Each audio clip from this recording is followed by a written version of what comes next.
It is February 15th, 2026. Back to some historical letters. I'm going to read the background, and then I'll read 2 letters by this person. A. Philip Randolph to Bayard Rustin. Asa Philip Randolph lived 1889 to 1979. He was president and co-founder of the Brotherhood of Sleeping Car Porters, the first African-American labor union to sign a collective bargaining agreement with a major U.S. company. As founder of the League for Nonviolent Civil Disobedience Against Military Segregation, he called on blacks to refuse to register for the draft.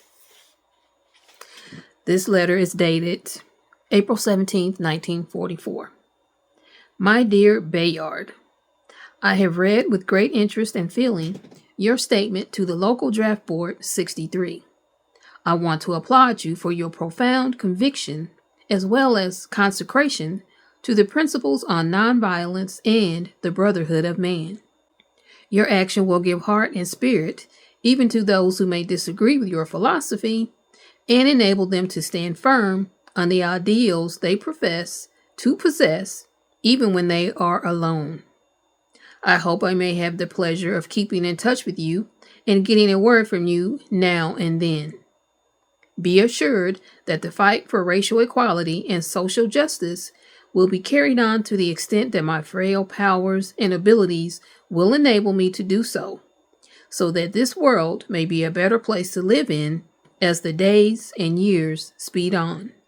Your sincere friend, A. Philip Randolph. That's good. Now, I'm going to read one more letter that he wrote. This was 6 years later.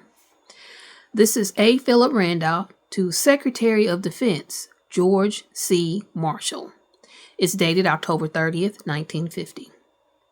Dear Secretary Marshall, we have noted with pleasure the alertness of Congressman Jacob K. Javits in bringing to your attention reported segregation of Negro troops at Fort Dix, New Jersey.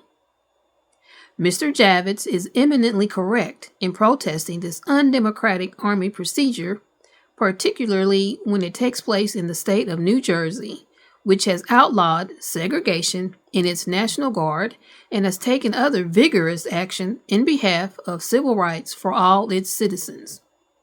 While we are glad to learn from your reply to Congressman Javits that the Secretary of the Army is giving this matter attention, we trust that your new administration will see to it that more effective and conclusive action will be taken by the Army in behalf of Negro GIs than was the case under the previous Secretary of Defense. It's challenging. Nearly 2.5 years have elapsed since President Truman issued his Armed Services Executive Order directing the abolition of racial distinctions. During that time, his civilian committee has thoroughly studied the matter of integration and made forthright recommendations toward that end. We are confident that under your administration, the Department of Defense does not wish in any way, through the retention of undemocratic practices, to hamper and hamstring the Great Truth campaign of the Department of State. Segregation is not only a skeleton in the Army's closet. It also represents a major beachhead for communist propaganda at home and among darker peoples of the world. I shall take the liberty of releasing this letter to the press after you have received it. Well played. Very truly yours, A. Philip Randolph. Excellent. Now, there's a footnote about Javits. It says, Jacob K. Javits, who lived 1904 to 1986, served as U.S. Senator from New York from 1957 to 1981. That was a long time.